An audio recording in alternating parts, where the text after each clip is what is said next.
wait until the blue Sunday when they started to move, the legendary Spanish caravan that was looking for a place to groove. Sometimes they went by crystal ships across the great clear sky, or they followed the horse latitudes if they didn't want to fly.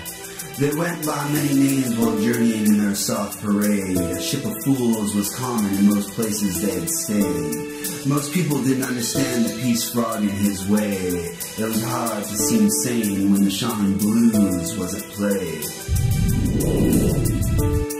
He had spent many days in the soul kitchen deep in thought. He would take it as it comes as long as he found what he sought. He wanted nothing more than to find those lost strange days, the ones he lost at the end of the night while in a foggy haze. He had been out on a moonlight drive, deep in the desert of the mind, and there she stood, the queen of the highway, with eyes so kind. It had been laid into the Indian summer, but neither cared at all. They would develop a wintertime love that would be nothing small. Together they roamed in the hyacinth house, smoking and drinking, not knowing the time of this 20th fox was quickly sinking. They often sang out the Alabama song while in the whiskey bar. However, there was no way life with this unhappy girl would go too far. Then one morning, he had been out waiting for the sun to light the day.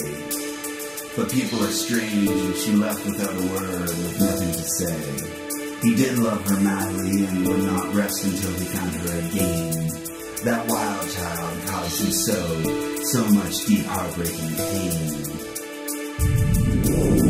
Then slowly people started joining his journey for his Maggie McGill. Chances were 5 to 1 that she would even be alive still.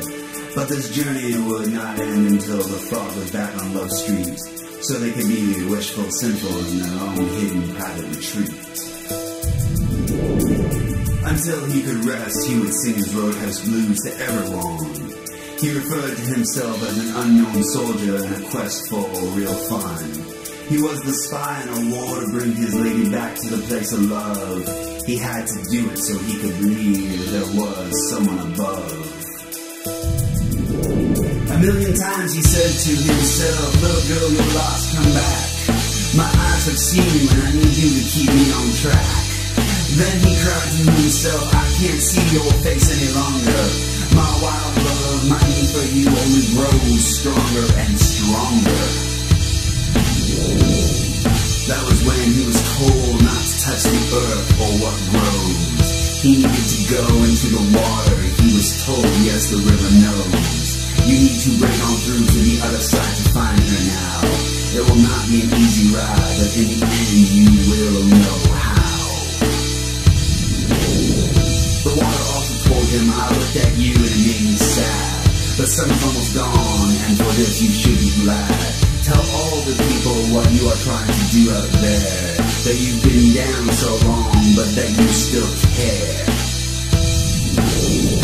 Then he was off again, running blue, searching for her. That was when the crawling king snake did start to stir. The man said, "Sounds like cars hit by my window now, but we have not reached land ho, so I do not know how." Then the great snake slithered into his room and said, "Touch me." Then once again, your elder woman will be able to see.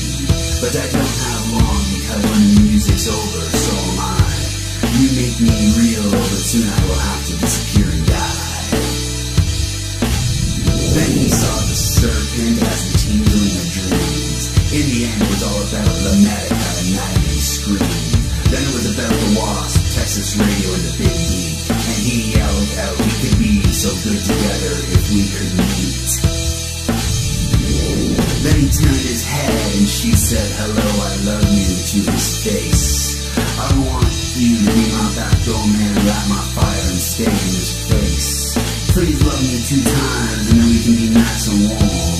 With any luck, I'll never again have to see the riders on the storm."